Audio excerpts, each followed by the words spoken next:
The Browns drive about to get started. They're down in this game. A chance for the offense, though, to put something on the board, get some momentum here at half two. Try and get things kick-started for them. And you know at the half, they discussed how they were going to get that done. This is where scripting comes into play a lot of the time. How many plays do you script coming out of the second? Most of the time in the first half, you're scripting 12 to 16. I think in the second half, you're really scripting more like 8 to 10. Kind of a starter or an opener, whatever terminology they use. Just something to get you off to a quick start. Yeah, boy, this defense, again, really making things tough on him as they stop him for no gain. Looking to throw on second down. Watson. His throw incomplete. He's got to be kicking himself right there. His team's already picked off 2 passes. That would have been the 3rd in the game. And, boy, they've really played well attacking the football. Here's Watson. Quick hitter here. It's complete. And he's got some space here. A big 30-yard play on third. And there's an example of not taking your practice work, your drill work, and turning it into game speed. You work on that all the time. 3rd and long, you want to let them make the catch, rally to the football, tackle them short of the sticks. The pursuit there, not that great. Yeah, not great. That may be an understatement. That turned into a big play. 4 yards on that last completion, so that sets up 2nd and 6. Then he'll give it here to his running back. And he is met quickly in the backfield.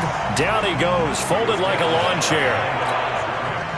The 22 is the line to gain here on 3rd down. Out of the gun, Watson. And a quick throw here, that's complete. And they move this all the way down to the 9. They're able to convert on 3rd down, and that sets up a 1st and goal. An ex-teammate used to tell me all the time, I hate experienced quarterbacks because no matter what, you really can't hide what you're doing. And I think that right there, he knew right away where the blitz was coming from, where his primary guy was going to be, and he ended up going to a secondary target for a nice game. I was just going to ask you, that wasn't the primary target. He's so good at that, isn't he? I think he knew right away that he wasn't going to get to his primary guy. I think he read that as soon as he got to the line of scrimmage, knew where the pressure was going to come from, and said, I know how to beat that, and that's what he did. Here's 2nd and goal, operating from the 8-yard line.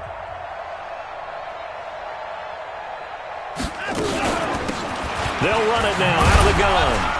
They'll get this halfway home from the 8 to the 4 on a gain of 4. This is 3rd and goal. Still looking for the first points of the game. Back now at Lambeau. And this is a blowout so far as we get set for the 4th quarter. A very one-sided affair. Now Watson on 3rd and goal. And that's going to be caught for a Browns touchdown. From 4 yards out. And the Browns are able to eat in just a bit to this sizable deficit. So they will get on the scoreboard here. Give them credit for that. Too little, too late, but no 0. Oh, you're going slow clap on me. Not very nice, is it? No, but they haven't been very nice on offense. It's been a struggle.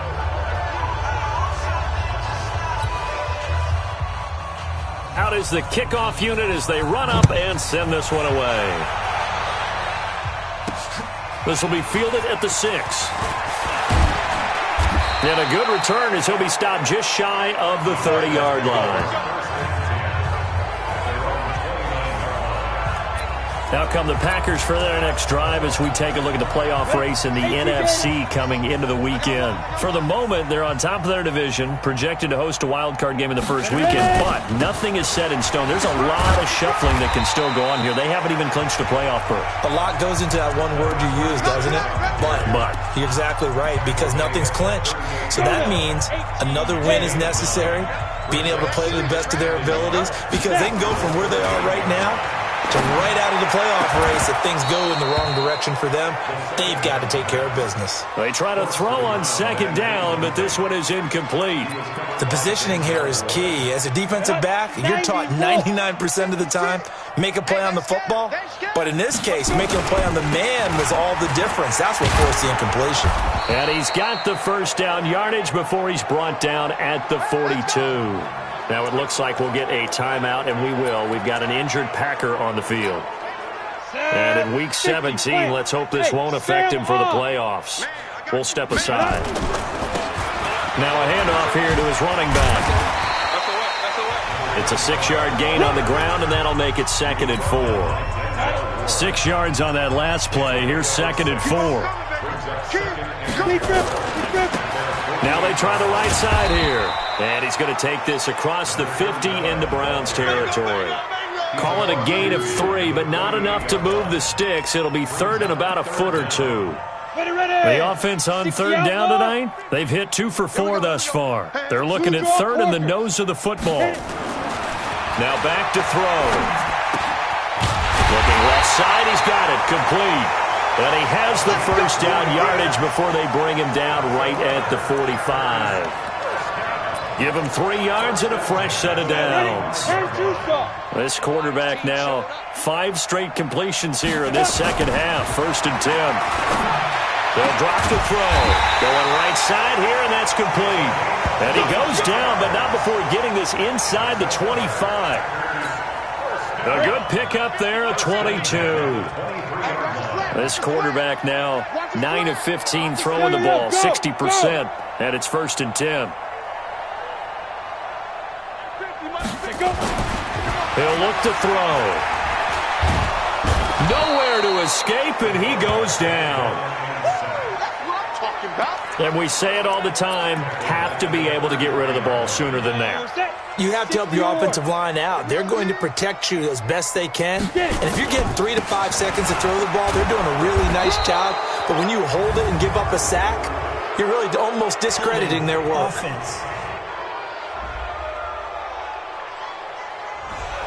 That one whistled against a big right tackle. You'd think being able to fire out and block would be a lot easier to not commit a holding penalty, but it's tough to keep those guys right in front, isn't it? Now they face a 2nd and long following the holding penalty. Mike 56, Mike 56. Now a shotgun snap as they'll look to throw. He's going to rifle one deep left side. And that will be incomplete. Tried to dial up the long way out there, but it'll be 3rd down.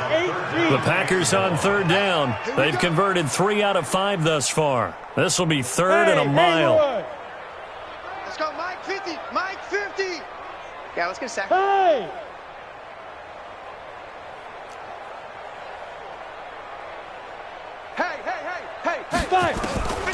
He'll drop to throw. He's going to float this one deep right side. And that'll be incomplete. Well, they took their shot all right, but it comes up empty, and it's 4th down. 4th quarter, you've got the big lead. If you're coaching, Charles, you still taking shots like that downfield? I'd be a little more concerned with running some clock and making sure you're taking care of the lead, because you keep flinging it around, you throw a couple of picks, you can put yourself in jeopardy. So they're forced to punt on 4th as this one's away. Oh, and what a play on special teams here. This is going to be down inside the 5, all the way down at the 2-yard line. And he's got to be fired up about that effort. I don't think he could have walked down and placed it any better than where he ended up putting the football. That's excellent. Watch the twist, watch the twist. From the end zone, Watson. Over the middle, it's complete. And he'll get it up to the 12-yard line here. 10 yards on the pickup there, and it'll be 2nd down. So 2nd in inches after that first down completion went just shy of the marker. Now a throw here on 2nd down, and that's complete. The extra effort after the catch makes it good for a gain of 26 and also a 1st down. Line of scrimmage, the 37 on 1st and 10. From the gun, here's Watson. And he's got it. Got his man on the end route. Complete. And able to get this one across the 45 before he's brought down. That's good for a Cleveland 1st down, an 11-yard pickup. Just 2 minutes remaining here in the 4th quarter of what has been a one-sided affair. So the Browns in possession of the football here as we get you reset. They've got a 1st and 10 as they search for a late score. And he's going to be intercepted a 3rd time. Picked off at the 35. And his crew will take over with a football at the 35-yard line. All smiles and high fives on that defensive sideline. That interception will cap off what was truly a tremendous performance. Yeah, if you can hold a team to 7 points in the NFL, that's the kind of day that you feel really good about. Now, I do know a few guys are going to think to themselves, held them to 7. If we'd made one more play, we could have had our shutout.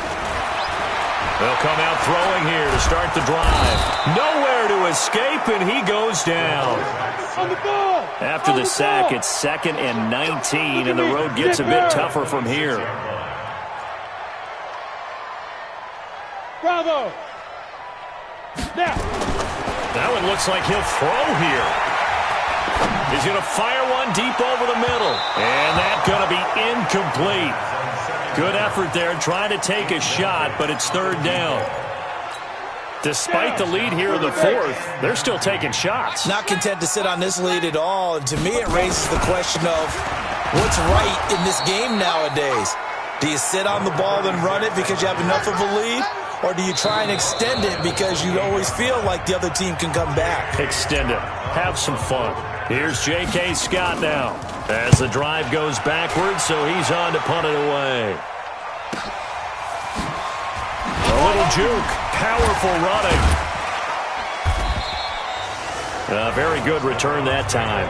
18 yards. And the Browns will take over 1st and 10. Heading out as the Cleveland offense now as they get set to take over here. They've lost this one. Their offense has struggled. Do they try to put together something here at the end just to take into next week? Yeah, sometimes teams want to do that and coaches want to. I remember one time I was on a team and we were losing late in the game like this, and you knew it was lost. It was over, right? And the coach called a running play and pretty much said to everyone, I want to see something executed well before we get out of here. And that was the message to the team. Just something to build on. Just something to build on, get it done, and maybe we can look at that and say, we'll get better as we go forward. It's a gain of 10, and the Browns are going to get a 1st down. Faking the give. Now Watson. He's going to let it fly. And that is caught one-handed. Oh, my, he pulled it in. And all the way in. Touchdown, Cleveland. A big play there. Hitting double digits with his 10th touchdown of the season. And the Browns are able to cash in for 6.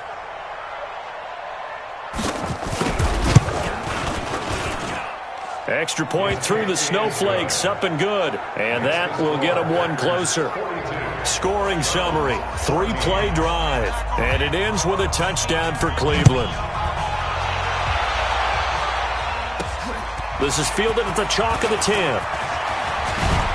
And he breaks it all the way out to the 38-yard line. Great return.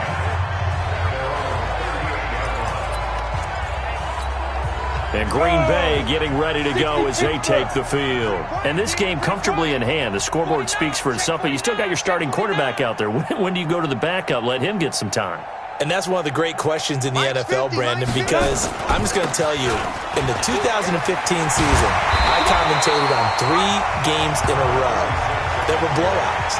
And in none of them did the starting quarterback ever come out of the game for the team that had a big lead. And in each instance, I asked the coaches later on, why didn't you do that? And they all looked at me and said, just don't really do that in the NFL. You know, these guys play, and we just play them all the way through. Now, in certain situations, they will take them out, but for the most part, they're not as worried and concerned about getting them out of the game. And that's always puzzled me a little bit.